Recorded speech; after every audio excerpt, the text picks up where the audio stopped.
Bonjour à tous, bienvenue dans cette table ronde de l'association Futurible International qui est consacrée ce soir aux perspectives à court et moyen terme de l'insécurité alimentaire en Afrique.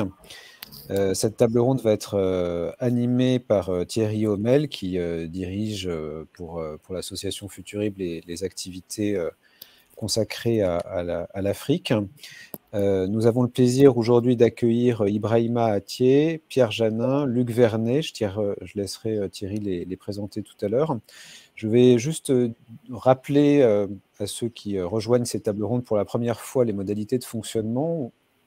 Nous allons avoir donc des interventions croisées entre nos trois intervenants pour une durée environ d'1 heure. Et puis ensuite, nous aurons un temps de réponse aux différentes questions, aux remarques que vous pourriez avoir pendant une demi-heure, avec donc l'idée de clore cette session aux alentours de 19 heures. Pour la participation, donc vos questions et remarques, je vous rappelle que vous n'avez pas la possibilité de prendre directement la parole dans cette session, mais vous pouvez intervenir donc par écrit de deux manières différentes, à la fois dans le chat, qui vous permet notamment de réagir sur ce qui peut être dit et éventuellement aussi de mentionner des éventuels problèmes techniques de son ou d'image qui ne vous parviendraient pas correctement. Et puis, vous avez également aussi en bas à droite de votre écran un onglet questions. Et c'est plutôt donc dans cet onglet-là qu'on vous demande de poser les questions auxquelles vous souhaiteriez que nos intervenants puissent répondre.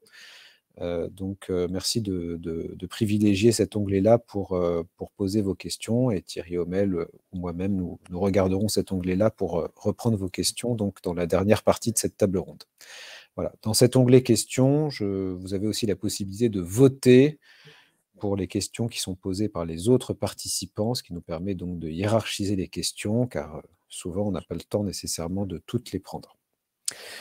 Voilà, je vous remercie beaucoup pour votre participation. Merci beaucoup aux intervenants. Et Thierry, je te cède la parole. Merci beaucoup François. Bonsoir tout le monde. Je vais sans attendre présenter nos intervenants parce que le temps court. On va commencer par Ibrahima Attieh, qui est un économiste agricole, qui est spécialiste des filières agricoles. Il est chercheur à l'IPAR, qui est un think tank sur les politiques publiques dans le secteur agricole et rural en Afrique de l'Ouest, et il est Deputy Director chez Feed the Future, Senegal Policy System Services. On a aussi avec nous Luc Vernet, qui est un ancien membre, alors vous m'arrêtez si je dis des bêtises, un ancien membre de cabinet de la Commission européenne, en charge, si je ne dis pas de bêtises non plus, des affaires agricoles. Il est cofondateur de cercles de réflexion, le premier étant Farm Europe, et il est secrétaire général de Farm Africa Development. Et puis enfin Pierre Janin. Pierre Janin est lui géographe. Il est spécialiste de la question agricole et alimentaire en Afrique subsaharienne également. Et puis il est directeur de recherche à l'IRD, l'Institut de recherche sur le développement. Messieurs, merci d'être avec nous. Alors on a beaucoup de questions à vous poser. Le sujet de ce soir, c'est l'insécurité alimentaire en Afrique et ses perspectives à court et moyen terme. Sujet un petit peu compliqué qui nécessite certainement de faire un petit peu de diagnostic dans un premier temps et puis après de se pencher sur les systèmes et les déterminants qui permettront de faire évoluer cette situation. Alors pour commencer, pour ne pas avoir une approche qui est trop pays par pays, puisque l'Afrique est vaste et que la diversité des situations est énorme, on va peut-être commencer par les facteurs systémiques qui seraient les facteurs de crise. Et avant de commencer par ça, je vais peut-être poser une question à Luc, avec lequel j'ai débattu un petit peu ce matin et qui me disait, mais finalement, appréhender l'insécurité alimentaire, c'est compliqué. On ne sait jamais à quelle échelle porter le regard. Luc, si vous voulez bien poursuivre cet échange, mais ce coup-ci avec le public. Oui, bonsoir Thierry, bonsoir à tous. D'abord, merci à Futurible d'organiser cette réflexion sur ce sujet vraiment important et à ce moment-là, parce que c'est vrai qu'on est en plein choc d'insécurité alimentaire. Donc c'est vrai qu'il est très important aujourd'hui de réfléchir sur ce sujet et d'y réfléchir de façon approfondie, parce qu'on sait très bien que l'agriculture vient à l'agenda internationale, dans l'actualité, quand il y a des crises, et que ces moments-là sont des moments déterminants, parce que c'est à ces moments-là qu'on prend des décisions structurantes qui ont des impacts sur le très long terme. Alors c'est vrai que cette réflexion déjà sur l'échelle du travail qu'on doit prendre. Nous, on se l'est posé assez récemment parce qu'on a contribué à une mission sur la Grande Muraille Verte, et donc on s'est posé la question des échelles, et c'est vrai qu'il faut travailler avec une certaine humilité sur ce sujet-là, parce qu'on est, quand on parle du continent africain, dans une diversité extrêmement grande. Donc je vais pas vous partager beaucoup de slides, mais juste une ou deux, pour déjà montrer un peu la diversité des systèmes alimentaires dont on parle, et voir l'ampleur des défis et de la diversité auxquels sont confrontés ces défis. Parce que quand on prend le continent africain, on est déjà avec plus d'une quinzaine de systèmes agrologiques différents, des systèmes qui s'entrecoupent, avec une variation extrêmement forte, y compris au sein de ces systèmes agroécologiques, et des systèmes aussi qui sont confrontés au changement climatique de façon diverse, et qui tentent d'y répondre de façon diverse. Donc la crise qui arrive aujourd'hui arrive dans un contexte où déjà on est dans une diversité très grande, et une diversité de défis locaux. Alors c'est vrai que nous, on a travaillé à une échelle assez particulière, parce qu'on a travaillé sur la Grande Muraille Verte et les pays côtiers, et déjà rien que quand on réduit un peu, quand on zoome un petit peu, on arrive quand même, on garde une douzaine de systèmes agroécologiques dans le périmètre de l'étude, avec, et c'est le point que je voulais souligner en mots introductifs, avec des interactions très fortes et traditionnelles entre ces systèmes, parce que les flux commerciaux alimentaires sont traditionnels, et au contraire, en ce moment, c'est des flux qui sont extrêmement perturbés, en particulier dans la zone qui est sur le slide que je présente à l'instant, avec les problèmes d'insécurité, parce qu'il y avait des flux traditionnels de protéines animales qui allaient vers le sud, et ces flux sont extrêmement fragilisés aujourd'hui. Et donc un des défis et de réfléchir à la bonne échelle, et de prendre en compte aussi, dans cette diversité qu'il ne faut pas oublier, c'est la diversité des régimes et de l'aspect nutrition. Parce qu'on est aussi dans des zones avec des habitudes alimentaires très variées, qui sont très liées à la force aussi de chaque système agricole, et qui sont aussi eux-mêmes en très forte évolution, et en évolution très rapide, avec un décrochage extrêmement clair des régimes traditionnels, comme on les a vécu, comme on a vécu aussi chez nous en Europe. Donc, l'enjeu pour cerner le sujet de la sécurité alimentaire, c'est déjà un enjeu d'avoir cette capacité à la fois voir les aspects micro et les défis à l'échelle des exploitations, des pays, des bassins de production, qui sont des éléments qui prennent une dimension extrêmement importante aujourd'hui, avec la volonté de localiser, d'avoir une certaine forme de souveraineté alimentaire le plus proche possible des bassins de consommation, mais aussi avec cette réalité, c'est que ces bassins de production ont chacun des forces et des faiblesses, et il faut réussir à organiser la sécurité alimentaire à une échelle suffisamment large aussi, pour pouvoir jouer des forces de chacun de ces systèmes alimentaires, pour avoir une sécurité alimentaire agricole. Donc, de façon, pour synthétiser un peu, le défi, c'est d'avoir si on a cette ambition aujourd'hui de faire face au choc de sécurité alimentaire, c'est bien évidemment, il y a l'immédiat, il y a l'urgence, et on y reviendra, mais il y a aussi la réflexion à moyen long terme sur la construction par et pour l'Afrique de systèmes alimentaires résilients à une échelle à la fois locales, mais aussi régionales. Et c'est là qu'il faut réussir à définir des zones de gouvernance alimentaire pertinentes et crédibles. C'est-à-dire que c'est des défis humains considérables d'arriver à bâtir des ensembles de politiques agricoles. L'Europe est un exemple qui a réussi et qui a un grand succès dans la construction de politiques agricoles à une échelle importante.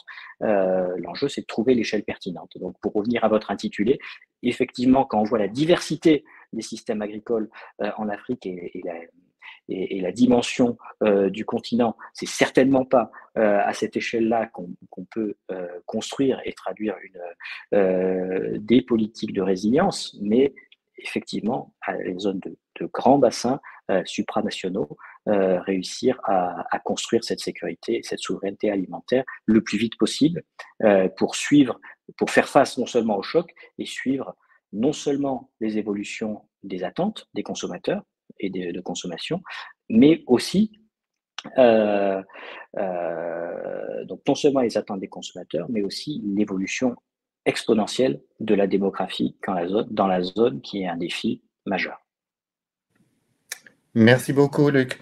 Pierre, j'ai envie de revenir vers vous maintenant. Et puis, effectivement, bon, on entend une approche qui articule le micro-macro, qui est territorialisée, qui ne sait pas exactement à quel niveau poser le regard, là est toute la difficulté. Vous qui travaillez sur ces sujets depuis longtemps, comment serrieriez-vous, comment caractériseriez-vous les déterminants de ce qui fait l'insécurité alimentaire en Afrique, même si on doit parler de zones qui sont contrastées? Est-ce qu'il n'y a pas des choses qu'on retrouve un petit peu systématiquement? Merci beaucoup de me passer la parole. Je dirais que de prime abord, la question des échelles, l'échelle de temps et d'espace, je suis géographe donc j'y fais référence, ce sont sans doute les éléments les plus importants pour rendre compte des situations d'insécurité alimentaire et de crise, qui n'est finalement qu'un phénomène plus intense d'une insécurité alimentaire qui existe de manière chronique et récurrente. Et de fait, on peut se demander si dans l'ensemble des dispositifs de diagnostic, des cadres politiques et des interventions, finalement, la question des temporalités, ce n'est pas finalement le fil rouge qui guide à la fois les diagnostics et les interventions, et en même temps le parent oublié des dispositifs d'appui. De ce point de vue, le temps court et le temps long, le conjoncturel et le structurel sont intriqués, étroitement associés et construisent, on peut le considérer, finalement, des situations multiples d'insécurité alimentaire et de crise. Je voulais d'ailleurs partager avec vous une petite diapositive qui vous montre la diversité, la pluralité des situations de crise alimentaire et nutritionnelle au long cours, si vous pouviez la partager, et qui rendent compte de cette dimension du temps court et du temps long, la manière dont les facteurs vont s'enchevêtrer et se répondre et interagir. Si on peut passer quelques minutes, il y a évidemment des phénomènes conjoncturels, de chocs liés à des aléas.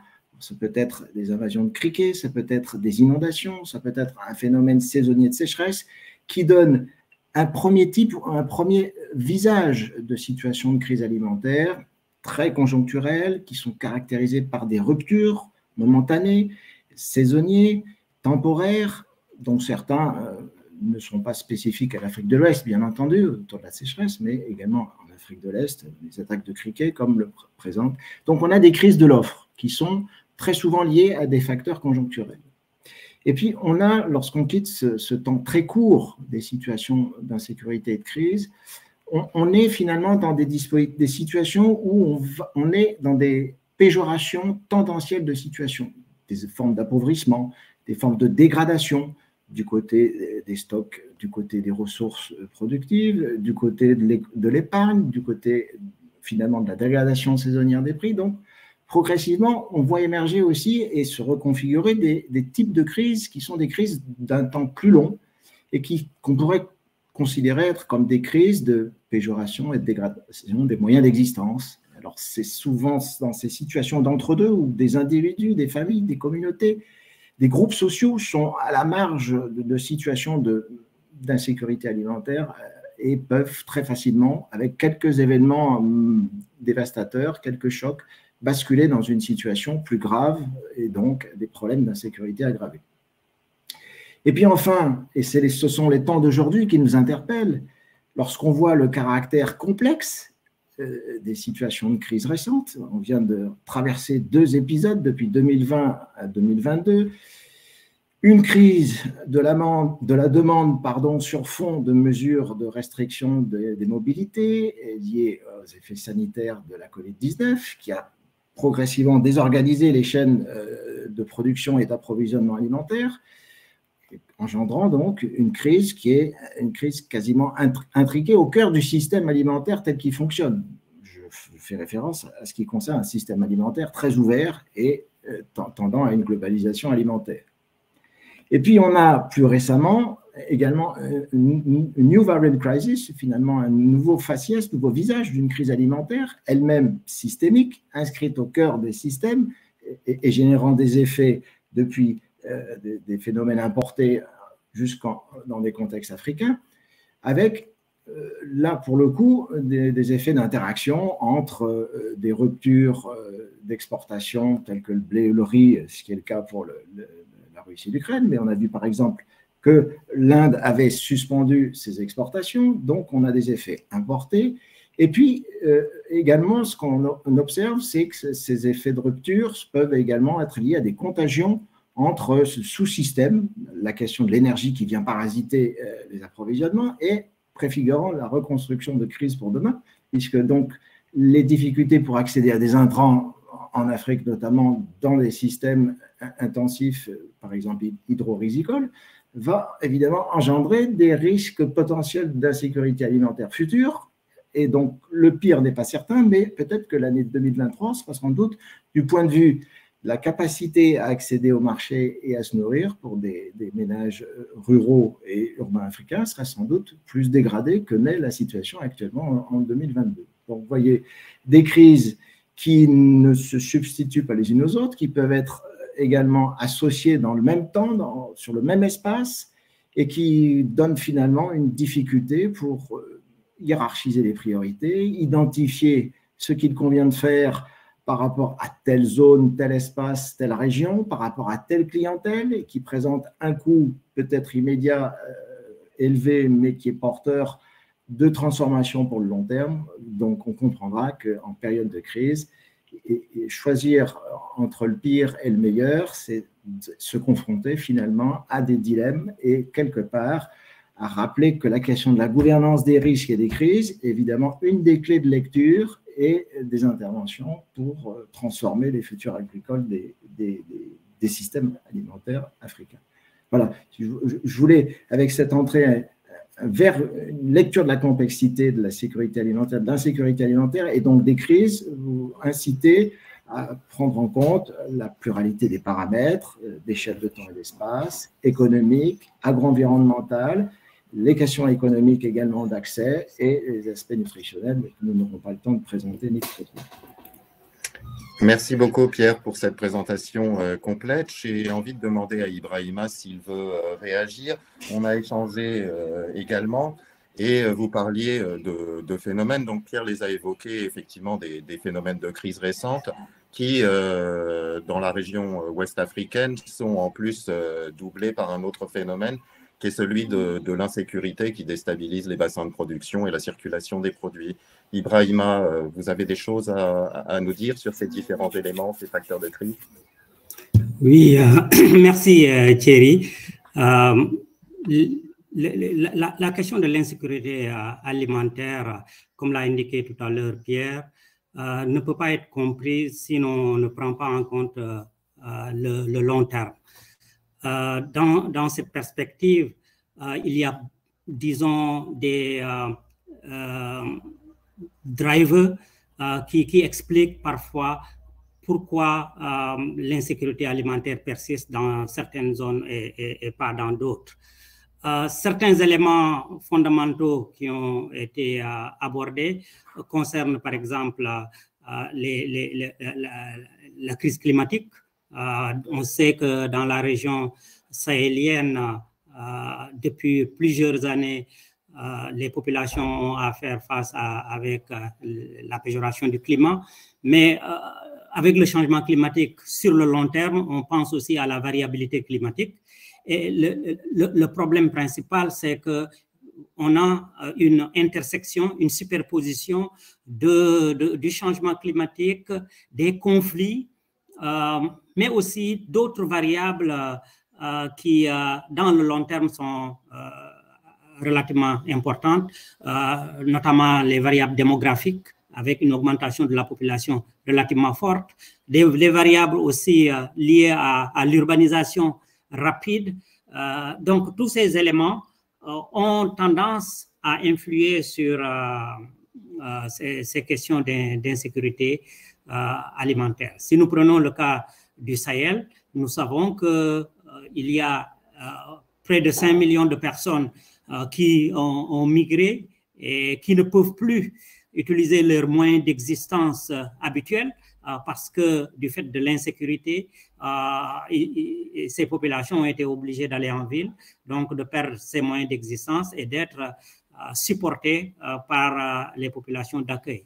En même temps, nous savons que cette instabilité au niveau du climat fait que d'une année à l'autre, certaines zones sont reconnues comme être des zones tout à fait prônes, disons, exposées à l'insécurité alimentaire. Donc, et ces 2 dernières années, ou ces 3 dernières années, nous avons, en plus de ces questions-là structurelles, nous avons ces chocs, notamment le choc de la COVID, avec les mesures qui ont été prises dans la plupart des pays, des mesures de restriction, et en même temps la crise ukrainienne et les interrelations entre cette crise ukrainienne, cette COVID, et l'impact que ça a sur le niveau international. Tout cela a tendance à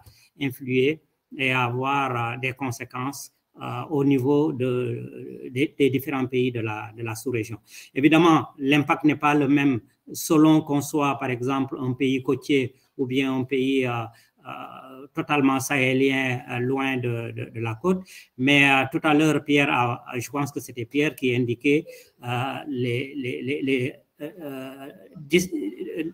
ruptures qu'il y a eu dans les liens habituels entre ces 2 zones où les systèmes alimentaires étaient communicants et pouvaient permettre de résoudre les difficultés. Donc voilà ce que je voulais ajouter sur l'intervention de Luc et de Pierre sur cette question précise. Merci beaucoup, Ibrahima. Est-ce que vous m'entendez? Oui, merci beaucoup, Ibrahima. On a effectivement une situation qui est aujourd'hui une situation de crise et on entend beaucoup les pays évoquer dans ces situations de crise le recours à la souveraineté alimentaire, la transformation des systèmes, la transformation aussi des habitudes alimentaires, la résilience face au changement climatique. Entre guillemets, on entend les États avoir beaucoup d'idées. Or, Pierre nous l'a rappelé, effectivement, les crises sont complexes, elles sont multifactorielles. Les temporalités ne sont pas les mêmes pour tous les enjeux. Donc, prendre des décisions dans ces situations-là sur les questions alimentaires, c'est extrêmement compliqué. Et on aurait tendance plutôt à réagir dans des situations de crise qui n'engagent pas forcément à regarder l'avenir sur le long terme. Comment Luc, pourriez-vous nous parler un petit peu justement de la difficulté à intervenir et à agir aujourd'hui, alors que la crise qu'on voit venir depuis 2 ans, effectivement, c'est celle de 2023, et puis peut-être des choses à beaucoup plus long terme. Oui, merci Thierry. La crise qu'on vit aujourd'hui, c'est une crise qui, les ferments de la crise étaient là. Depuis 2015, on est on recule par rapport à notre objectif zéro faim dans le monde. On n'est plus en train de progresser sur cet objectif. Les pays africains, en particulier ceux sur lesquels nous on a travaillé, c'est-à-dire de la Grande Muraille Verte et de la zone côtière, sont sous des pressions extrêmement fortes, à la fois du défi démographique, du changement climatique, et une pression aussi qu'il faut mentionner, qui est la pression du marché global, qui s'exerce dans deux directions.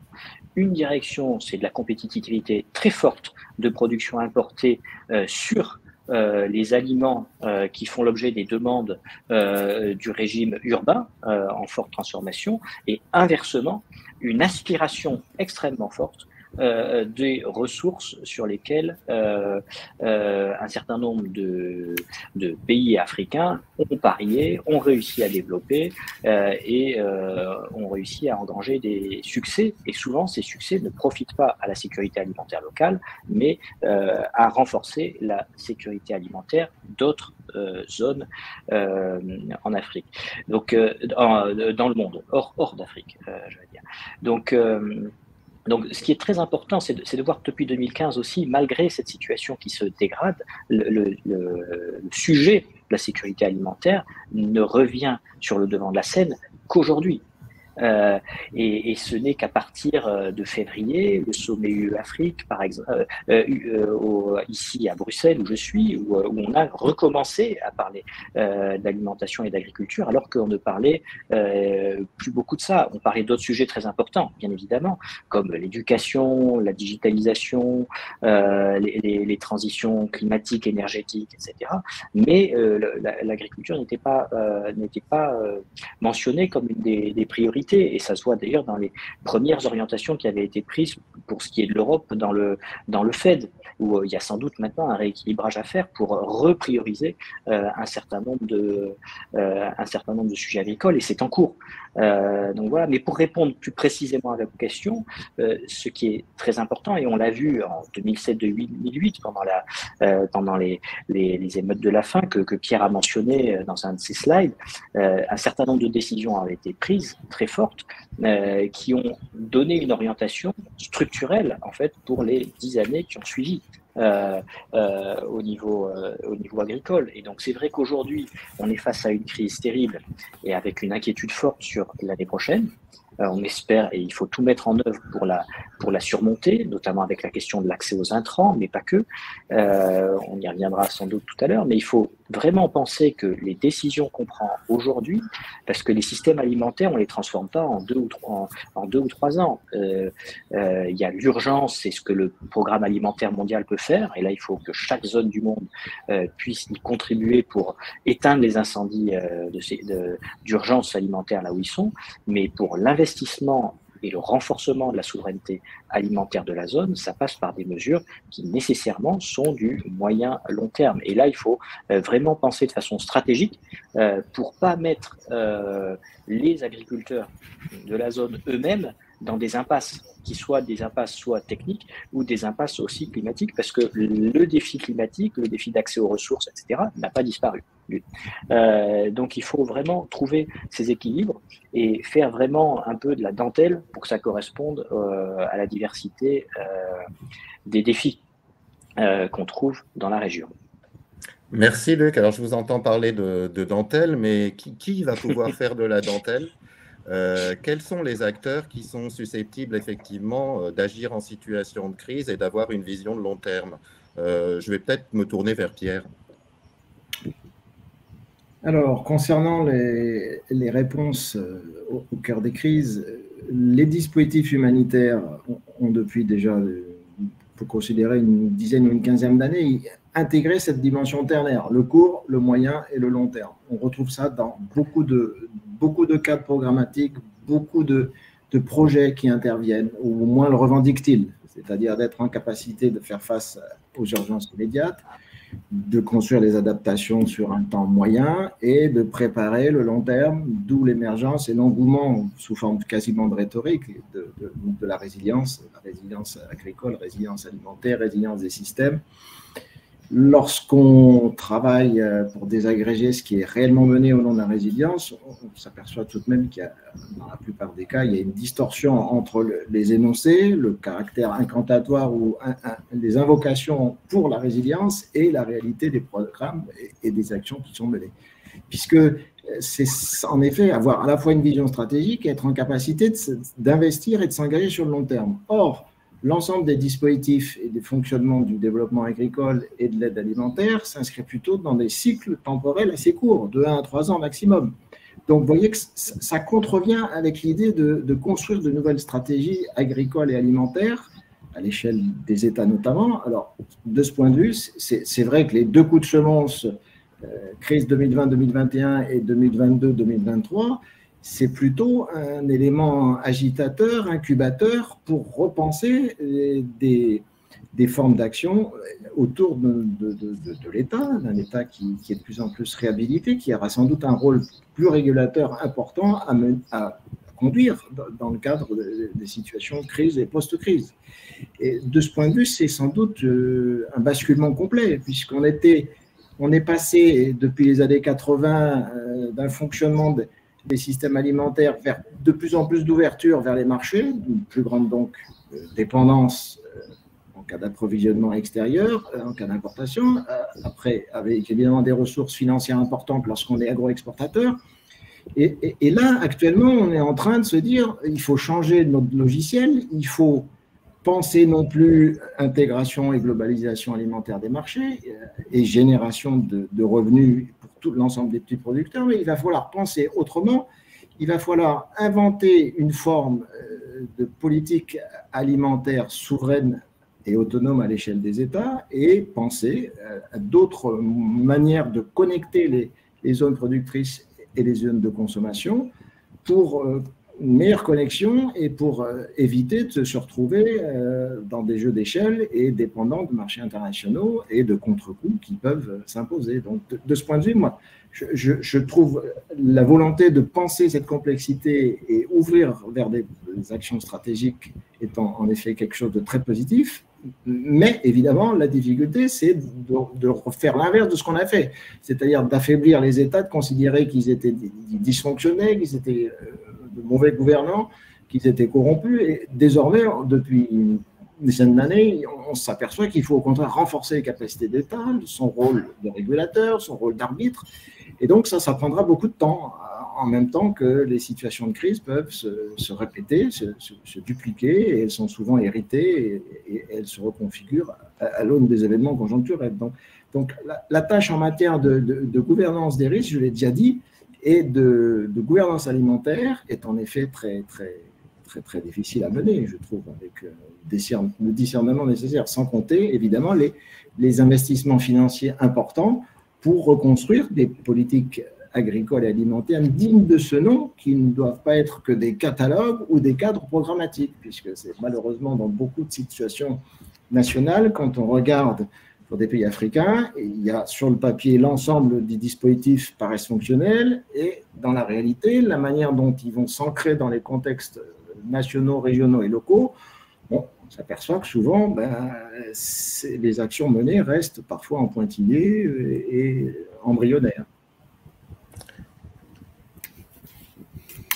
Merci beaucoup, merci beaucoup. Bilan complexe donc, puisque effectivement le levier d'impulsion serait l'État et comme vous l'avez bien dit Pierre, les États ne sont pas nécessairement en capacité, d'autant plus qu'ils ont été affaiblis eux-mêmes par les chocs de la Covid et d'autres encore, hein, l'insécurité, qui ne les met pas nécessairement en situation de pouvoir non pas programmer, mais mettre en œuvre la programmation. Si on ne compte pas que sur les États, et là je vais peut-être me tourner vers Ibrahima, quels sont les autres leviers sur lesquels on pourrait parier dans le cadre de la coopération, peut-être le renforcement de la capacité, des évolutions scientifiques et techniques, plus d'accès à l'énergie? Qu'est-ce qui va pouvoir accompagner les États dans la reprogrammation du chantier agricole et du chantier alimentaire en Afrique?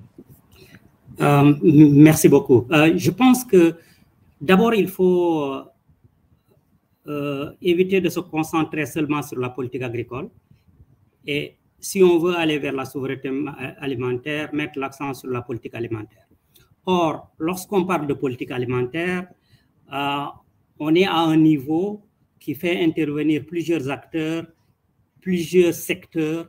Par exemple, lorsque vous voulez développer la politique alimentaire, vous devez penser à la politique agricole, à la politique de pêche, la politique d'élevage, la politique commerciale, industrielle, etc. Donc, il y a énormément d'autres politiques qu'il faut mettre en cohérence avec cette politique alimentaire. Or, la mise en cohérence de ces différentes politiques demande un niveau de gouvernance multisecteur et multi-acteurs qui est relativement complexe et qui demande vraiment des capacités de l'État. C'est ce que l'un des intervenants a souligné tout à l'heure. L'autre aspect sur lequel il faut insister, en dehors de cette cohérence et de cette gouvernance, c'est qu'il existe déjà des niches de bonnes pratiques en termes de politique alimentaire. Il existe des cas de succès, mais à très petite échelle. Donc, il y a une émergence en termes de transformation, si on veut transformer le système alimentaire. Et il faut travailler à accélérer, donc à aller à un autre niveau. Et pour pouvoir accélérer, il faut utiliser ces différents leviers dont vous avez parlé tout à l'heure. L'un des leviers les plus importants, effectivement, c'est la gouvernance. Mais on doit aussi penser à d'autres leviers tels que le financement, l'action collective, la science et évidemment le renforcement de capacités. Prenons par exemple un État qui souhaiterait renforcer les systèmes alimentaires. Un des instruments qui est à la disposition de cet État, ce sont les marchés publics alimentaires. Ces marchés publics alimentaires existent en miniature dans beaucoup de pays, même en Europe ou bien en Amérique latine. En Afrique, on peut prendre l'exemple de l'alimentation à l'école, par exemple, où on permet de faire le lien entre des producteurs à qui on fait une commande et qui viennent fournir à des établissements et en permettant à des jeunes d'avoir une alimentation saine, bien réglementée, etc. Donc, le marché public alimentaire pourrait être un outil à la disposition des États pour pouvoir développer le système alimentaire parce qu'ils auraient non seulement un impact sur la partie amont avec une exigence sur des systèmes de production durables, mais aussi sur la partie aval parce qu'ils pourraient influer sur les régimes alimentaires avec le lien entre le système de production durable et ces régimes alimentaires. Et dans un premier temps, ces marchés publics alimentaires pourraient cibler effectivement les marchés institutionnels tels que les universités, les armées, les écoles, etc. Et une fois que cela marche, l'État pourrait, disons, le développer davantage en conviant le secteur privé. Mais cela n'est possible que s'il y a une gouvernance transparente, s'il y a une réglementation qui est claire, des règles d'accès au marché public qui sont claires, des systèmes innovants de financement qui financent la production durable et qui financent aussi les structures qui consomment, etc., etc. Donc, il y a énormément de choses qu'il est possible de faire pour accélérer cette transformation et permettre d'aller à un autre niveau, évidemment avec une bonne gouvernance. À vous. Merci. Je vous entendais insister effectivement sur la dimension alimentaire. Est-ce qu'il n'y a pas, alors les jeunes en Afrique sont de plus en plus urbains, il y a effectivement beaucoup de produits qui sont des produits importés. Est-ce qu'il n'y a pas un travail fort qui est amorcé aussi par pas mal d'acteurs pour réconcilier peut-être les jeunes, donc à travers l'éducation, avec les céréales locales, avec l'alimentation locale, d'autant plus que le contact se perd quand on est dans les espaces de conurbation avec la ruralité. Donc, comment faire aussi pour transformer les régimes les régimes des acteurs en tenant compte d'anticipation de problèmes comme le changement climatique et d'autres perspectives éventuellement sanitaires.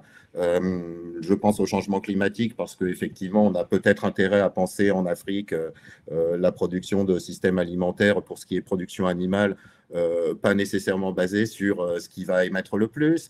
On a tous ces sujets qui arrivent sur la table et il faut réhabituer des gens à manger pas comme autrefois, mais différemment de ce qu'ils consomment aujourd'hui. Donc c'est épineux quand même ce sujet-là. Si on n'accompagne pas effectivement la transformation des systèmes de production agricole par une transformation des systèmes et des régimes alimentaires, on risque d'échouer.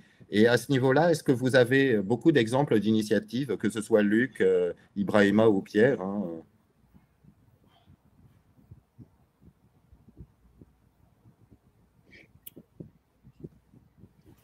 Je ne sais pas si Ibrahima voulait rebondir avant moi. Vous pouvez.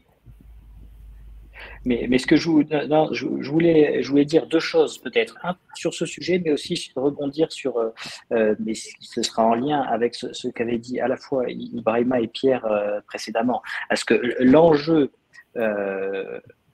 dans cette perspective, dans la perspective de ce que vous avez dit, c'est un positionnement des systèmes alimentaires locaux en réponse à la demande. C'est-à-dire qu'aujourd'hui, mais c'est pas propre à l'Afrique, c'est un défi propre à l'ensemble des agricultures du monde, c'est de faire en sorte que les agriculteurs eux-mêmes, dans leur travail quotidien et leur travail de production, intègrent déjà les attentes du marché dans leur action de production, pour ne pas que cette expertise de la connaissance des consommateurs soit uniquement entre les mains des acteurs de l'aval.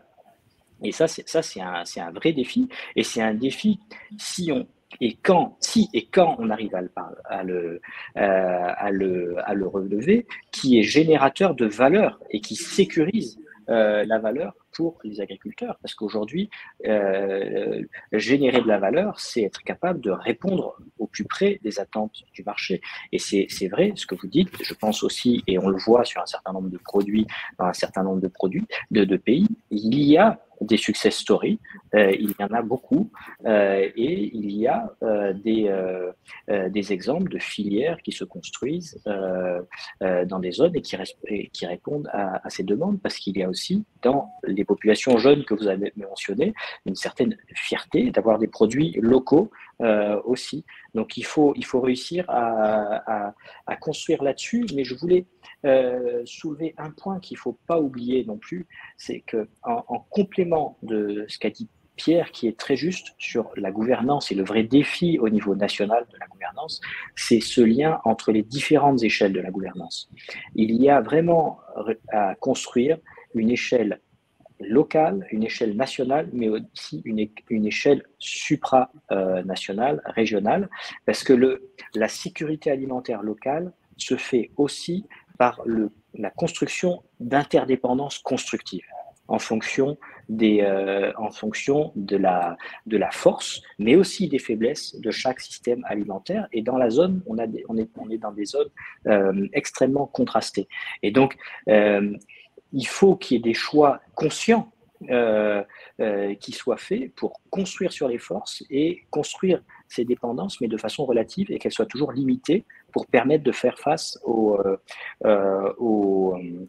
chocs et aux crises des uns et des autres. Parce qu'avec le changement climatique, les systèmes agricoles sont sous très forte pression et on peut avoir des chocs partout à l'échelle des pays. Donc chaque pays doit aussi intégrer ces aspects de choc qui sont aujourd'hui liés à un choc voulu, volonté d'une guerre déclenchée par un grand fournisseur mondial contre un autre grand fournisseur mondial. Donc ça, c'est un choc terrible qu'il faut gérer aujourd'hui et l'année prochaine, qui a un double choc sur l'accessibilité et sur l'énergie et les intrants, donc qui menace de nombreux territoires. Mais il faut aussi, et si je dis ça, je pense que dans la finesse de la construction d'une politique alimentaire, il faut non seulement prendre en compte la demande, mais il faut aussi prendre en compte un commerce régulé de façon saine. pour qu'il renforce chaque système. Et plus qu'une idée de chacun, de façon isolée, réussit à tout produire, parce qu'on sait que dans la plupart de ces des 15 systèmes agroécologiques, chacun ne peut pas être efficace sur l'ensemble d'un régime nutritionnel qu'il nous faut et sur l'ensemble des attentes, que ce soit les attentes en produits plutôt végétaux ou en protéines animales. Les protéines animales, c'est le plus grand défi. Hein. Il y a un manque considérable de protéines animales ou de légumineuses dans la zone. Il y a eu des success stories en matière de céréales. Mais on manque de success story, mis à part sur le niébé par exemple au Niger, on manque de success story sur la dimension protéine et sur la dimension protéine animale. Donc on peut, je crois, construire en voyant l'évolution de la demande, parce que ça je pense qu'on arrive à avoir des outils aujourd'hui qui sont bien faits et qui permettent de voir les dynamiques en cours dans les régimes de la zone et construire des politiques qui aient du sens à l'échelle nationale, mais aussi à l'échelle supranationale. Merci beaucoup, Luc. Je crois qu'Ibrahima voulait réagir. Est-ce que c'est toujours le cas? Effectivement.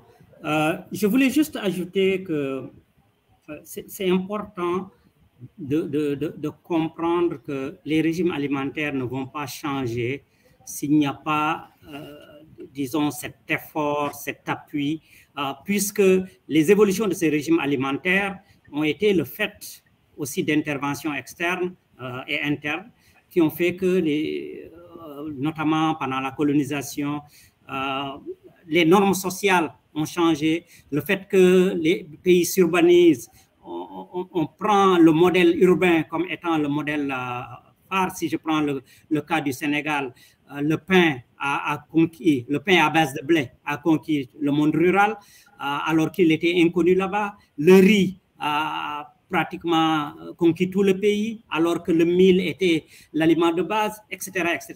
Donc, ces habitudes alimentaires sont culturellement très ancrées et il faut un effort, un travail à faire à ce niveau d'éducation, de sensibilisation pour amener les populations à...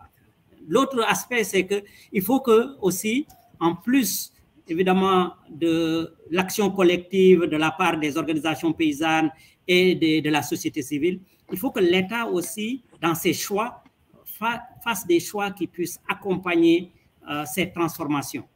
Puisque certaines options en termes d'investissement ne vont pas dans le sens d'une transformation de ces systèmes alimentaires.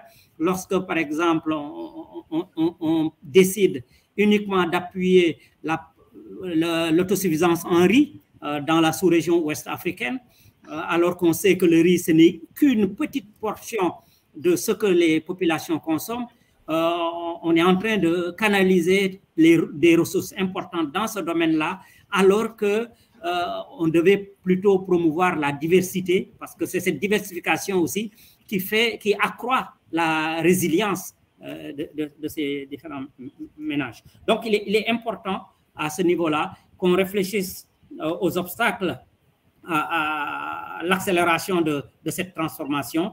Et un des éléments clés de la transformation, c'est la compétitivité. Il faut que les coûts baissent pour les produits qu'on veut proposer, par exemple, au monde urbain. Et pour que ces produits baissent, il faut que la fiscalité soit adaptée.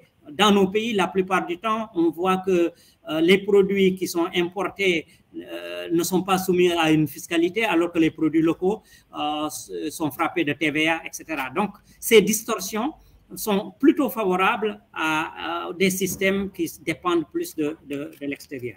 Donc, disons que c'est quelque chose de très complexe, qu'une intervention multilevel avec évidemment une gouvernance, comme quelqu'un l'a dit, à plusieurs échelles et une forte intervention des différents acteurs qui ont un intérêt en jeu. C'est cela qui pourrait permettre de pousser vers une transformation de ces systèmes. Merci beaucoup, Ibrahima. Je vois que Pierre avait l'air de souscrire à ces propos et souhaitait réagir. J'ai bien écouté, j'ai bien intégré. Moi, oui, il faut sortir, quitter les yeux de la crise alimentaire essentiellement importée de 2022, puisqu'elle va passer. Elle porte sur quelques produits, le blé, le riz, les huiles. Et donc, elle n'a pas un impact fort et massif et uniforme sur l'ensemble des pays africains. Donc, il faut détourner le regard vers ce qui est constructif et ce qui engage les politiques et les agriculteurs pour l'avenir. Et si je reprends, moi, j'identifie donc 6 points. Quand j'écoute Luc et Ibrahima, ce qu'il faut tenir la ligne des deux bouts, hein, du côté des producteurs et du côté des mangeurs citadins. Il y a la mise à l'échelle des pratiques agroécologiques qui sont des succès à l'échelle locale. Et donc ça, il faut les porter et les mettre à un autre niveau. Deuxième point qui a été évoqué par l'ensemble des collègues, c'est évidemment la qualité de la connexion au marché de consommation. Parce qu'il y a parfois des faiblesses en termes d'infrastructure, en termes de groupage, en termes de collecte. Les OP sont parfois un peu isolés pour faire un certain nombre de choses. Le côté informel, c'est bien, mais Dieu merci, heureusement que ça fonctionne, mais ce n'est pas suffisant. La troisième chose, c'est évidemment, là aussi, porter l'effort du côté de la transformation agroalimentaire qui va permettre de faire émerger un certain nombre d'entrepreneurs locaux, et, au détriment évidemment de formes de transformation internationale et d'importation. La troisième chose très claire pour moi, c'est travailler à la diversification des imaginaires alimentaires. Et Dieu sait si on a sans doute perdu une forme de compétition dans la reconnaissance, la légitimation des savoir-faire agricoles et alimentaires, des préparations et des produits. On a beaucoup de produits importés, mondialisés et qui en effet une appétence auprès des jeunes générations, vous l'avez soulevé. Donc, travailler sur la reconquête des imaginaires alimentaires, pour moi, ça me paraît essentiel, pour qu'il n'y ait pas de discrédit sur certains produits, même transformés. Autre point essentiel que vous avez partagé, et je reviens là-dessus, c'est une gouvernance plus ouverte et inclusive. Alors, au-delà des mots qui sont en effet lancés et de l'ordre de la croyance, il faut en effet construire ça, il faut desserrer les taux d'une gouvernance qui est essentiellement technocratique et qui ne fait pas la part belle aux acteurs du quotidien, aux transporteurs, aux transformateurs, aux organisations paysannes, aux syndicats, aux fédérations. Alors je sais que c'est sans doute pas forcément ce que souhaitent les gouvernants, les gouvernements et les techno-experts qui ont jusqu'à présent en effet une capacité à influencer et à faire fonctionner l'ensemble des systèmes alimentaires et des filières telles qu'elles sont. Et du coup, il faut aller vers des mises en débat de choix de société d'un point de vue agricole, alimentaire. Il ne faut pas que ce soit privatisé par ceux qui ont la capacité à analyser au prétexte qu'ils ont la connaissance et le savoir. Et ça demande évidemment de renforcer les partenaires, et on arrive au cinquième ou au sixième point, c'est évidemment de renforcer les capacités de tous ces acteurs des systèmes alimentaires et du quotidien alimentaire dans leur capacité technique, mais aussi leur niveau de connaissance, leur capacité de quelque part de résilience organisationnelle. Donc il y a, en effet, on voit un éventail d'actions et de propositions à porter et à faire vivre avec à l'échelle nationale ou à l'échelle intranationale, régionale. Donc, moi c'est ce qui me semble essentiel pour transformer ces mondes agricoles pour des systèmes alimentaires futurs à l'échéance de 10 ou 15 ans. Ce qui ne permettra pas, durant tout le laps de temps où on travaillera en profondeur avec ces objectifs, à éviter d'inévitables et de nouvelles crises qui vont forcément se renouveler et émerger, pour lesquelles il faut là aussi être adaptatif. C'est-à-dire que les recettes d'antan pour résoudre la crise 2007-2008 n'étaient pas les meilleures pour résoudre et porter une réponse au cœur de la crise de 2020, 2021 et 2022. Donc, il faut aussi cette capacité adaptative de la part des experts et de la part des décideurs, et non pas reproduire à l'identique des cadres de réponse. Donc, c'est là toute la difficulté dans un monde d'incertitude, de mon point de vue. C'est ce que je voulais ajouter pour reprendre tous ces éléments qui ont été évoqués par mes deux collègues. Merci Pierre pour cette synthèse. Alors, je vais quand même essayer. Est-ce que je peux réagir? Est-ce que je peux réagir? Oui, bien sûr, allez-y Luc. Thierry, parce que je veux d'abord signer des deux mains aux 6 points, et on peut écrire un manifeste, et je le signerai avec plaisir parce que je souscris pleinement, et en plus ils sont bien résumés, et je pense qu'ils reflètent bien un consensus européen sur l'offre que nous voulons faire de partenariats sincères à l'Afrique dans nos politiques de développement. Ibrahima tout à l'heure a mentionné à juste titre les phénomènes de colonisation auxquels nous, en tant qu'Européens, on a tourné le dos. Et je pense que l'enjeu aujourd'hui, c'est de tenir le choc, parce que d'autres acteurs géopolitiques mondiaux viennent avec des approches que nous-mêmes avons eues par le passé en tentant d'instrumentaliser, y compris leur politique de développement, à des fins d'influence géopolitique et comme on a pu le faire, pour être honnête, il faut le dire honnêtement. Mais l'enjeu, c'est de réussir là, il est double, je pense, et c'est ce que je voulais dire en complément de ce que vous avez dit, c'est de réussir à faire passer cette réelle sincérité dans la démarche européenne de vrai partenariat. Moi, je suis de près les relations UE-UA. J'ai vu l'ambiance qu'on a eue en février dernier au sommet UA-UE.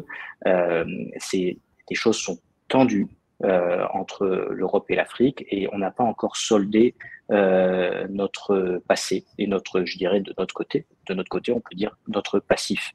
Et je pense que ça, pour faire passer ces 6 messages qui, à mon avis, sont des messages clés et importants pour renforcer la sécurité alimentaire de la zone et pour être crédible, il faut réussir à faire ce retour sur le passé sans lequel on n'arrivera pas à avancer ensemble de façon efficace. Ça, c'est le premier point. Et en lien avec ça, et notamment parce que vous avez parler en premier point des solutions agroécologiques et moi je crois vraiment pleinement à ces solutions et je pense que c'est pas que des slogans, c'est de la réalité d'action systémique sur le terrain. Il y a une chose qu'on doit réussir à faire en tant qu'Européens et je crois qu'on doit un peu rééquilibrer notre message par rapport au message qu'on a pu porter il y a quelques années, c'est qu'aujourd'hui dans la zone et en Afrique il y a une envie et il y a un besoin tout simplement de sortie de la pauvreté et de croissance. Et donc, il ne doit pas y avoir d'ambiguïté sur l'offre et sur la vision stratégique que vous avez proposée. Ça doit être une vision positive pour le climat, pour nos écosystèmes, mais ça doit être aussi une vision positive et ambitieuse sur le plan économie, de la croissance, de la lutte contre la pauvreté. Et je pense que c'est ça, c'est en levant ces deux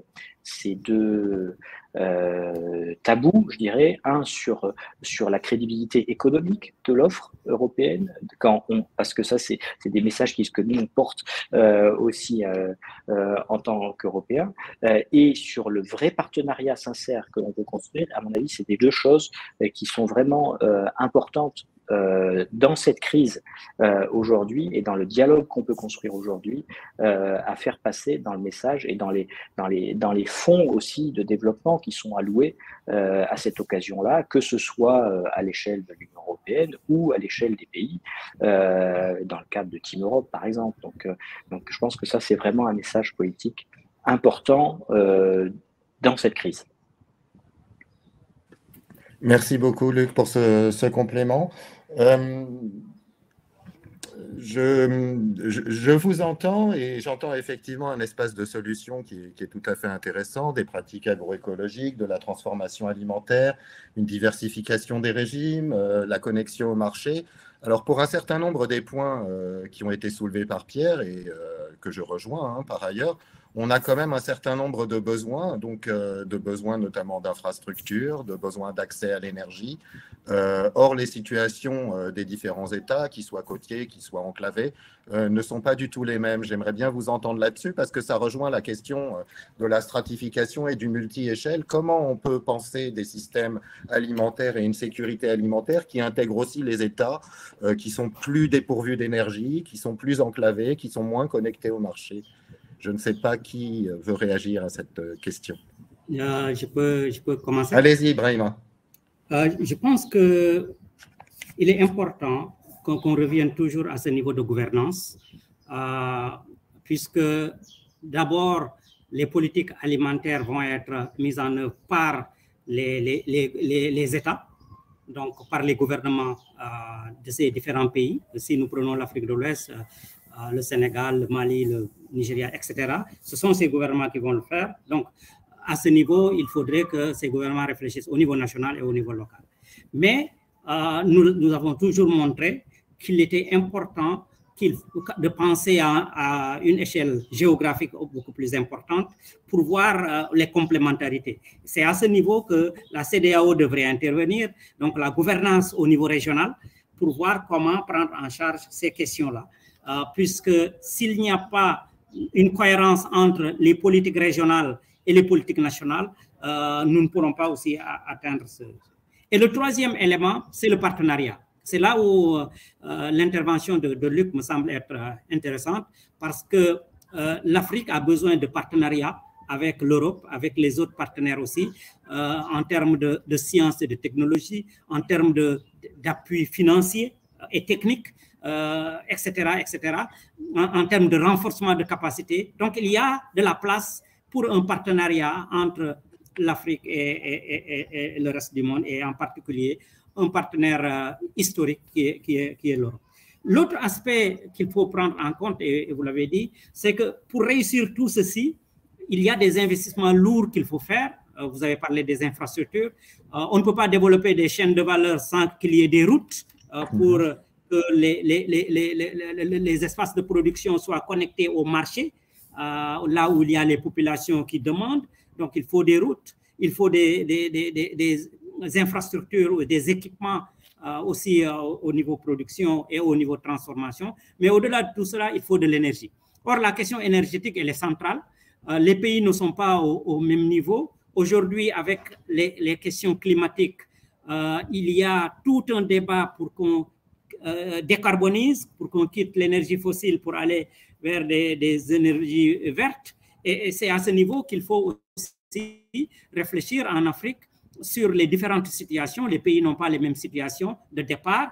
Des pays qui, comme le Mozambique ou le Sénégal, viennent d'avoir, par exemple, le gaz. Il y a toute une stratégie pour accéder à l'électricité. Donc, une réflexion dans le moyen terme pour voir comment développer le gaz pour pouvoir produire plus d'électricité, pour développer davantage le secteur agroalimentaire. Donc, ces questions sont fortement connectées et c'est lié à des risques aussi. Et c'est là où on ne peut pas ignorer aussi le monde occidental, parce que si un pays prend la décision de faire des investissements lourds, par exemple sur du gaz, sans avoir une idée sur ce qui se passera dans les 15-20 prochaines années avec la décarbonisation, les risques sont extrêmement importants, l'incertitude est grande. Donc, c'est des questions qu'il faut traiter, disons, de manière globale à ce niveau-là. Un pays comme le Burkina Faso peut-être prendrait une trajectoire totalement différente, à mi-chemin entre l'énergie verte et la rupture avec l'énergie fossile. Donc, voilà quelques éléments à prendre en compte si nous voulons réellement aller vers cette transformation où nos pays n'ont plus le choix. Cette transformation, le changement climatique nous l'impose.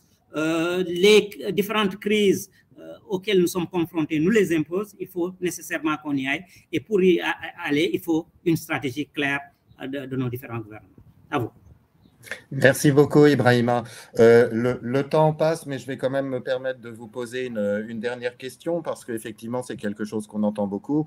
Et Pierre l'a mentionné, effectivement, donc recourir à de nouveaux modèles de production, notamment à travers l'agroécologie.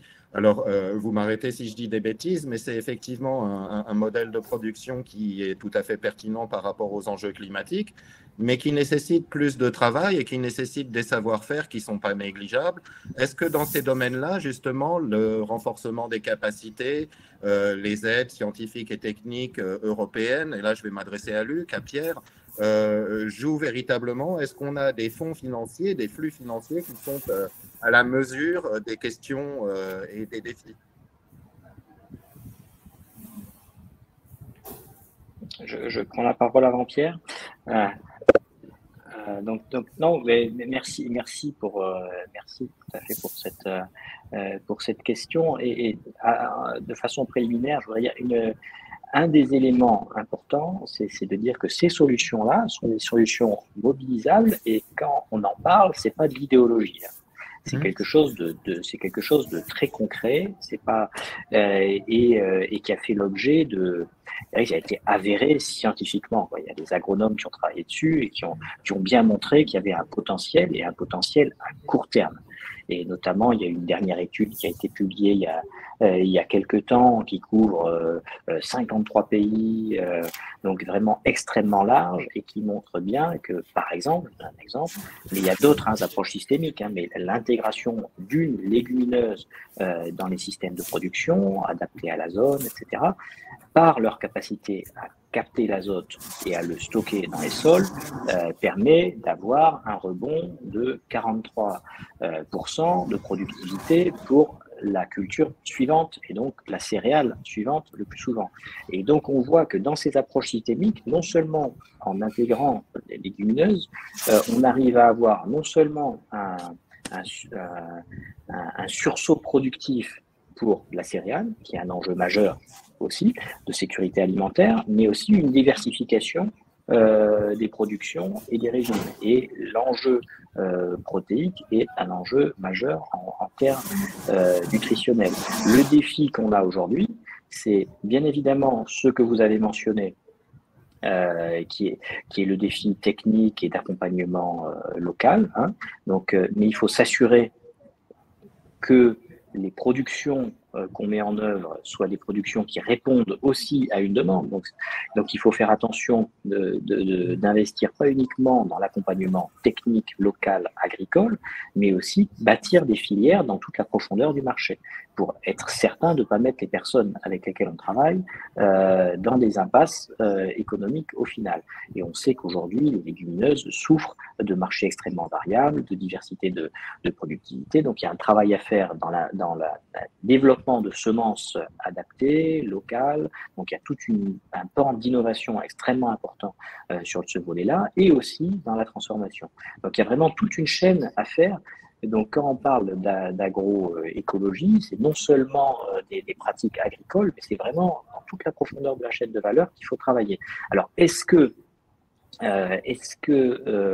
aujourd'hui il y a des appuis suffisants? Je pense que si je fais 2 pas en arrière, je pense que au niveau, par exemple, si je pense que je connais les fonds FED et de la période budgétaire qu'on vient d'entamer, c'est évident qu'au moment où on a défini le FED européen, donc les programmes d'appui européens, la dimension agricole n'a pas été suffisamment prise en compte. Elle était extrêmement forte et bien prise en compte dans la programmation précédente qui a été négociée en pleines émeutes de la faim, mais là, il n'y avait pas les émeutes de la faim, donc ce n'était plus une priorité. Et on pâtit aujourd'hui de 2 éléments.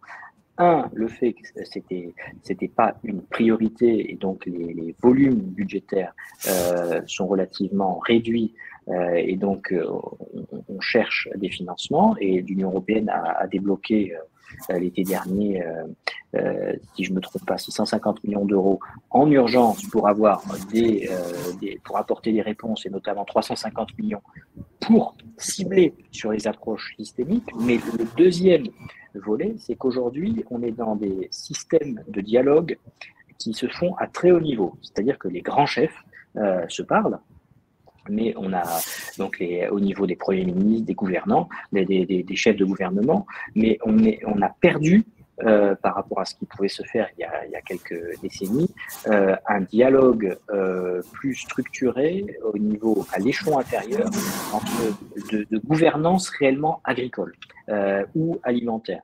Et du coup, on a perdu une finesse de l'expertise dans le dialogue entre nous sur ce sujet-là. Et je pense qu'aujourd'hui, on voit bien que si on veut régler les crises, il faut renouer ce dialogue pour vraiment réussir à cibler et à avoir l'ensemble de l'expertise, qui ne soit pas uniquement une expertise agricole, mais qui soit aussi qui aille au-delà, qui soit une expertise dans la construction de chaînes de valeur de A à Z en tenant compte du marché et des attentes des consommateurs, y compris, et il faut bien prendre en compte là, y compris les aspects marketing qui peuvent exister, de repositionnement de produits, de développement de produits, etc. Donc on parle non seulement d'investissement industriel, et donc de capacité de transformation, première, deuxième transformation, mais aussi de repositionnement. Je prends un exemple très rapide. Le Sahel a un grand potentiel de protéines animales, de viande, bovine. Aujourd'hui, il y a un décrochage de la protéine, de l'attente en protéines animales dans certains pays au profit de volailles ou autres. Le potentiel de certaines zones va rester un potentiel associé aux ruminants. On n'aura pas d'autres protéines animales dans ces zones-là. Mais en revanche, il faut réussir à les positionner de façon attractive pour des nouveaux consommateurs. Et donc là, il y a tout un travail à faire. Il y a un travail d'investissement, il y a aussi un travail, y compris dans l'engraissement, etc. Donc il y a vraiment une vraie recherche de fonds et d'investissement de fonds à faire filière par filière, enjeu nutritionnel par enjeu nutritionnel, pour positionner chacun des bassins de production en fonction de ses forces, ses faiblesses, et développer des produits. Et là, on n'a pas des financements à la hauteur de ce défi-là, ça c'est évident. Et donc il va falloir, si on veut être sérieux dans notre objectif zéro faim dans le monde, et sérieux dans l'accompagnement de l'Afrique sur la voie d'une réelle souveraineté alimentaire, il va falloir mettre des moyens supplémentaires, et les premières aides d'urgence qui ont été débloquées seront certainement pas suffisantes. Merci beaucoup, Luc. Je laisse éventuellement Ibrahima et Pierre réagir très rapidement, et puis on va ensuite passer, puisque vous êtes interpellés par la salle, je me permettrai de vous poser quelques questions qui ne sont pas les miennes.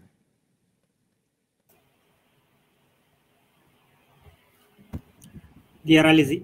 Moi, oui, en effet, puisqu'on s'approche de la fin de nos interventions, je voulais revenir sur des éléments qui me semblent transversaux à l'ensemble des systèmes alimentaires, en lien avec deux impératifs qui sont les deux polarités qui guident les interventions et tous les acteurs du système alimentaire. C'est cet impératif de fonctionnalité qui était largement ancré dans les systèmes avec leur dimension économique et marchande, et une nouvelle injonction incontournable à la durabilité. À mon avis, ça risque de télescoper, et au cœur de ces deux points essentiels de mise en tension des systèmes alimentaires et du fonctionnement de l'ensemble des acteurs, des filières, de la production et de la consommation, ce que je vois, et qui est une des clés de réussite ou au contraire de blocage pour les futurs, c'est faire une véritable économie politique de la durabilité et de travailler sur des éléments clés dont on parle assez peu. C'est cette question de la confiance, de la défiance et de la transparence, parce qu'elle peut agir en positif ou en négatif. C'est le cas pour des produits importés, mais ça peut être le cas pour des produits locaux, ou des respects dans les transactions nouées entre différents acteurs au sein d'une filière. On sait que parfois, c'est là où les choses se coincent parce qu'il y a une perte de confiance ou une absence de confiance. Et la deuxième chose qu'il va falloir affronter, c'est que, bien entendu, tels que sont pilotés actuellement les systèmes alimentaires, avec une place forte de certains acteurs économiques qui sont souvent adossés en lien avec les élites politiques, puisqu'on parlait des situations d'Afrique subsaharienne.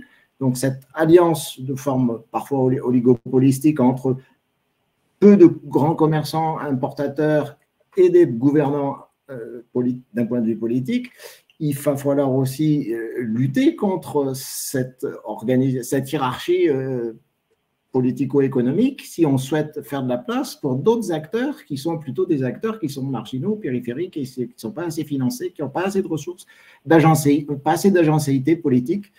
Et donc, confiance et hiérarchie des rapports de pouvoir, c'est finalement là ce sur quoi on va bloquer. Il ne s'agit pas uniquement d'injecter de l'argent ou diffuser des innovations techniques au cœur de ces systèmes plus ou moins territorialisés, mais il faut intégrer ces deux dimensions. Alors, je ne peux pas vous dire comment on les résout, mais c'est clair que les experts et les gouvernants doivent en faire un fil rouge de quelque chose qu'il ne faut pas oublier dans la manière dont on va reconstruire des actions politiques et à l'échelle des territoires. Merci beaucoup. Ibrahima, un dernier mot avant que je vous pose des questions, puisqu'il y a des questions qui sont directement connectées à ce qui vient d'être dit. Je vais faire très court. C'est renforcer ce que Pierre vient de dire, qu'il faut garder un esprit sur ceux qui sont perdants dans les changements. Parce que si on ne les prend pas en compte, ils vont constituer un obstacle à ces changements-là. Et il y a des intérêts qui sont souvent très bien organisés pour, disons, faire tout pour que ça ne change pas. Et un des moyens de faire face, c'est de renforcer l'action collective par le renforcement des capacités, par des ressources, etc.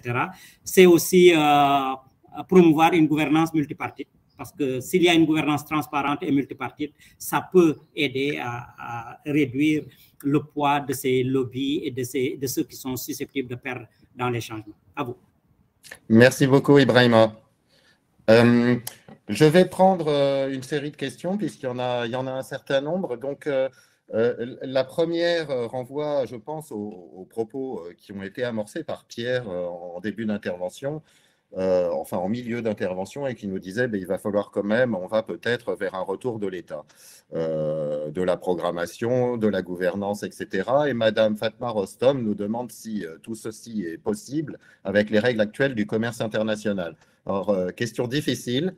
Je ne sais pas qui veut la prendre, mais effectivement, la capacité de transformation dans un commerce international qui va vers des orientations qui sont encore très différentes de celles que vous avez mentionnées ce soir. Le temps que vous réfléchissiez, je vous dis qu'il y a une autre question beaucoup plus locale, mais qui renvoie aussi à ça, et qui est liée à la réorientation directe d'un certain nombre d'appuis vers les petits producteurs, donc plutôt vers les producteurs marginalisés. Donc on est sur deux échelles, hein, l'échelle du continent et de sa capacité effectivement à faire face au libéralisme d'un côté, et de l'autre effectivement la réorientation des flux financiers et des aides vers des petits producteurs. Je n'adresse pas les questions, vous prenez la parole bien entendu si vous vous sentez à l'aise. Moi, je suis assez à l'aise sur la question du commerce international parce que j'ai été porte-parole dans ma vie cette question, je l'ai très souvent eue, non pas sur les sujets africains, mais sur les sujets européens. Et je voudrais un peu la prendre de façon en provoquant un petit peu. C'est trop souvent. J'ai vu cette question-là de l'empêchement du commerce international, des règles de l'OMC, etc., en réalité utilisée comme des prétextes à l'inaction ou des prétextes au non-changement. Et donc, je pense qu'aujourd'hui, le commerce international fonctionne et a ses défauts. On a une OMC qui ne parvient pas depuis des décennies à faire avancer le multilatéralisme, et le multilatéralisme ne vit plus que par un fil, si on est gentil. Donc aujourd'hui, on a un défaut de nos organes multilatéraux extrêmement clair et qui est plus et qui aujourd'hui est plus un problème que le problème en tant que tel d'avoir des organismes qui défendent une vision du commerce mondial qui empêcherait la structuration de filières à certaines échelles. Et on voit d'ailleurs que des acteurs, notamment les acteurs aux États-Unis, hein, s'assoient quand ils le veulent sur les règles du commerce international pour réguler leur marché et faire ce qu'il faut pour avoir des systèmes agricoles efficaces. Donc moi je pense que il faut et on ne peut pas ne pas avoir dans le radar cette question, et je pense qu'elle est très juste comme question. Mais il ne faut pas l'utiliser comme un prétexte et comme une réponse à tout ce qui empêcherait de réussir des choses formidables sur le terrain. Aujourd'hui, à règles constantes, à périmètre constant, on peut avoir des réussites, et on le voit d'ailleurs, il y a des chaînes de valeur qui se font, quand des acteurs s'organisent, quand la gouvernance se met en place, on peut arriver à faire des choses, et il ne faut pas attendre de grands soirs du commerce mondial pour agir. Merci Luc. Écoutez, c'est effectivement intéressant de voir les choses comme ça. Le commerce international n'est pas du tout un frein à l'action et à la transformation, si je vous écoute et si je caricature vos propos. C'est plutôt un prétexte à l'inaction qu'autre chose. Ibrahima, je voyais votre... Oui, je n'irai pas jusqu'à ce niveau, mais je pense que Luc a raison, puisque dans la plupart de nos pays, s'il y a une volonté politique, on a une marge de manœuvre. Et si je prends le cas du Sénégal, il y a beaucoup de régulation en cours actuellement sur certains produits où le gouvernement a juste eu, disons, l'intelligence de travailler avec les acteurs locaux, avec le secteur privé, avec les commerçants, avec les importateurs, pour mettre en place une régulation qui n'est pas toujours conforme à l'OMC, mais ils arrivent à réguler. Donc, la question fondamentale, c'est qu'il faut d'abord une volonté politique interne pour faire face, pour aller vers la transformation. L'autre aspect, c'était l'autre question sur la réorientation des appuis sur les petits producteurs. Je pense que c'est une question essentielle. L'Afrique de l'Ouest est essentiellement nourrie par les exploitations familiales et la majorité de ces exploitations familiales sont constituées par de petits producteurs. Donc, les interventions doivent cibler de préférence ces petits producteurs pour leur permettre de pouvoir sortir de la pauvreté, leur permettre de s'enrichir, leur permettre de se connecter au marché et de pouvoir se faire de l'argent. C'est ça qui permettra aux pays, aux différents pays, de pouvoir s'en sortir parce qu'ils constituent la majorité de la population, ils constituent la majorité des acteurs économiques et ils sont les principaux fournisseurs de produits alimentaires dans ces pays-là. Donc, viser cela en termes de financement peut permettre aussi de le faire. Et on sait dans le passé que lorsque les organisations de producteurs ont été responsabilisées, ces organisations de producteurs délivrent. Le PSAOP est un exemple avec un financement Banque mondiale. Il y a eu un financement direct aux organisations de producteurs et en même temps un appui aux États. Et l'évaluation a montré que les organisations de producteurs ont eu en tout cas des performances beaucoup plus intéressantes que les États, ce qui peut démontrer que si on fait confiance à ces OP, si on fait confiance à ces petits producteurs, on peut avoir des résultats beaucoup plus intéressants. À vous. Merci beaucoup, Ibrahima. Je vois que Pierre a l'air d'accord avec ça, mais d'une certaine manière, est-ce que c'est pas finalement, est-ce que c'est s'appuyer sur l'État pour mieux cibler ou est-ce que c'est court-circuiter les États pour mieux cibler? Moi, je pense que c'est ni l'un ni l'autre, c'est-à-dire que l'État doit être légitimé dans son positionnement comme éventuellement arbitre, même s'il n'a pas toujours les moyens réellement d'arbitrer, mais il doit quand même être en capacité de donner un cap à l'échelle nationale. De mon point de vue, si l'objectif de politique agricole et alimentaire pour demain, pour les États africains, c'est d'acquérir un niveau minimum ou améliorer d'autonomisation, pour le coup, il doit jouer ce rôle, être au cœur des arènes de discussion et des débats, même s'il ne peut pas empêcher certaines confrontations, il ne peut pas résoudre tous les problèmes, mais il faut qu'il puisse indiquer ce que j'avais appelé cette pédagogie de l'action, c'est-à-dire qu'est-ce qu'il souhaite à l'échelle de son territoire, à l'échelle de sa communauté nationale, quels sont les objectifs que l'on se donne. Et ensuite, la manière dont, finalement, de déployer les instruments ou d'organiser peut être très variable d'un pays à l'autre, en fonction, par exemple, si vous avez en effet tout un réseau coopératif d'organisations paysannes et de fédérations paysannes qui est a priori fonctionnelle, mais qui est exsangue parce qu'elle n'a pas d'aide financière et qu'elle en a besoin, donc il faut pousser sans doute des partenariats économiques, aller nouer des choses à une autre échelle qu'avec les partenariats que loue, par exemple, le commerce équitable, pour obliger et intégrer peut-être des bailleurs type AFD pour réellement impulser ces appuis aux organisations paysannes. Et donc, de décoloniser, en effet, quel est le modèle de réussite, ce n'est pas forcément l'entrepreneuriat agricole qui regroupe un nombre limité de producteurs, qui a donc ce caractère de fonctionnalité, mais qui n'est peut-être pas durable. Et donc, il faut inverser les priorités de ce point de vue. Moi, je pense que on y a un intérêt de nourrir cet écosystème d'acteurs pérennes qui sont au cœur des systèmes alimentaires, mais ils sont souvent invisibilisés parce qu'ils ont peu de ressources politiques, peu d'entre-gens, peu de ressources économiques, peu de ressources médiatiques et informationnelles. On parle assez peu d'eux, mais je pense que c'est tout l'intérêt d'inverser les priorités en termes de financement. Merci beaucoup. Une dernière question peut-être posée par Louis-François Duret sur les questions. On a parlé un petit peu. Juste oui, si je peux, en complément de ce que vient de dire Pierre, moi je partage que les petits producteurs associés, ça peut faire de grandes filières. Ça, j'en suis convaincu. Par contre, il y a deux difficultés que je perçois et qui rejoignent ce qu'on avait dit précédemment. La première, c'est la dimension politique et de gouvernance. C'est que très vite, si des producteurs s'associent, ils peuvent être susceptibles ou soupçonnés de devenir une force politique. Et ça, c'est bien souvent ce qui fait que des tentatives échouent ou créent des frictions trop grandes au sein du système alimentaire, qui fait qu'ils sont perçus comme des rivaux dangereux.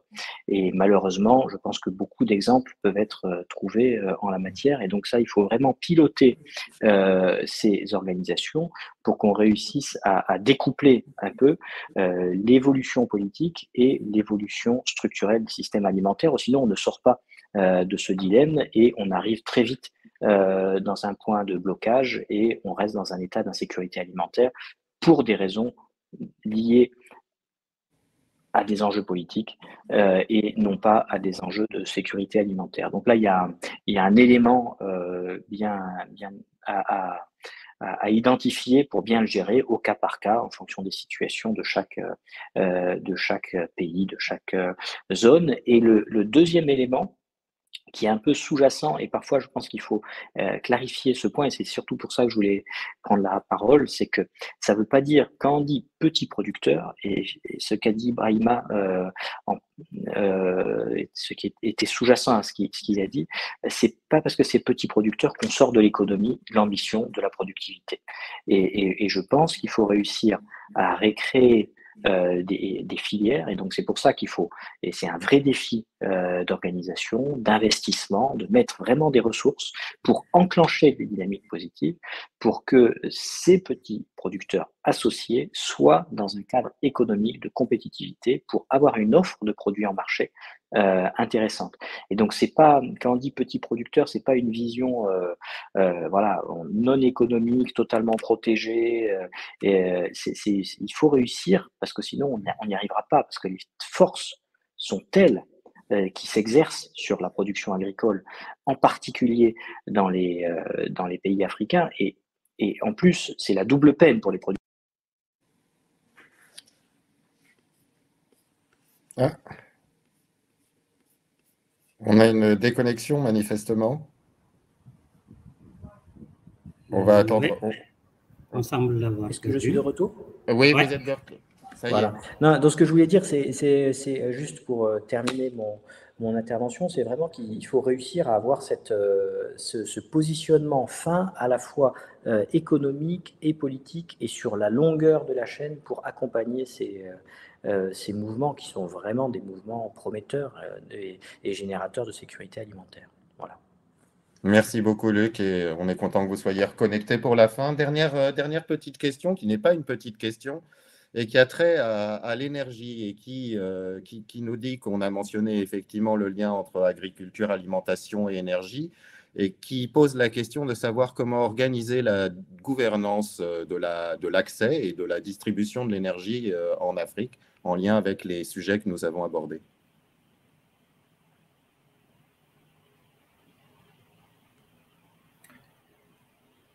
Moi, je ne suis pas du tout spécialiste du nexus eau, alimentation, énergie, mais si tant est qu'on a, du point de vue de la solidarité alimentaire et de la structuration d'une réponse alimentaire, on a depuis 2012-2013 à nouveau reconsidéré l'intérêt d'avoir des stocks à différentes échelles, des stocks locaux, des stocks régionaux, des stocks nationaux, des stocks supranationaux, qui du coup enclenchent évidemment des négociations, une présence, des concertations de pays à pays ou sous-régionales.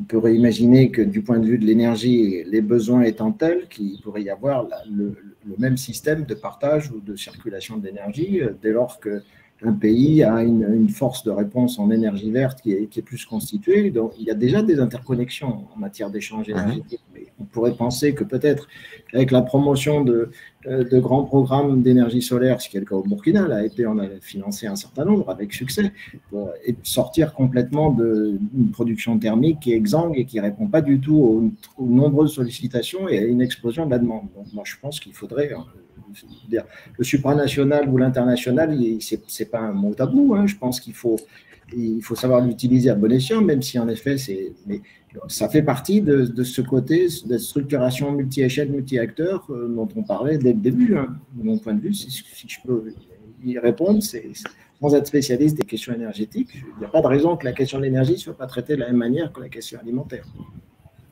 D'accord, merci beaucoup. Ibrahima, vous vouliez réagir? Oui, juste ajouter que cette question de l'énergie, nous devons aussi profiter du fait que, contraint avec le changement climatique, cet élan pour la décarbonisation, nous avons, disons, le solaire et l'éolienne qui constituent des éléments qui peuvent être développés sans qu'on ait des grands systèmes, mais des systèmes adaptés locaux qui permettent un accès à l'énergie connecté à l'accès à l'eau, parce que sans une maîtrise de l'eau, on va difficilement transformer nos agricultures. Et pour pouvoir accéder à l'eau, il faut de l'énergie. Et pour pouvoir accéder à l'énergie, il faut qu'il y ait un financement adapté, il faut qu'il y ait un accès adapté à cette énergie-là. Je pense qu'il y a quelque chose à faire à ce niveau, en respectant les différentes échelles. Là où des pays ont réussi à avoir, disons, des réseaux assez importants, peut-être qu'il y a une interconnexion à faire, mais là où il n'existe pas ces réseaux-là, je pense qu'avoir des systèmes off-grid locaux qui sont connectés à la demande précise locale pourrait permettre de résoudre ces problèmes. Merci beaucoup. Eh bien, écoutez, je crois qu'il va être temps de vous remercier. Les échanges ont été riches. Ça pourrait durer beaucoup plus longtemps parce qu'effectivement, nous venons de commencer à introduire la question de la sécurité et de l'insécurité alimentaire en Afrique. Malheureusement, le temps court. Je vais donc vous remercier tous les trois, Ibrahima Attier, Luc Vernet et Pierre Janin, pour vos propos.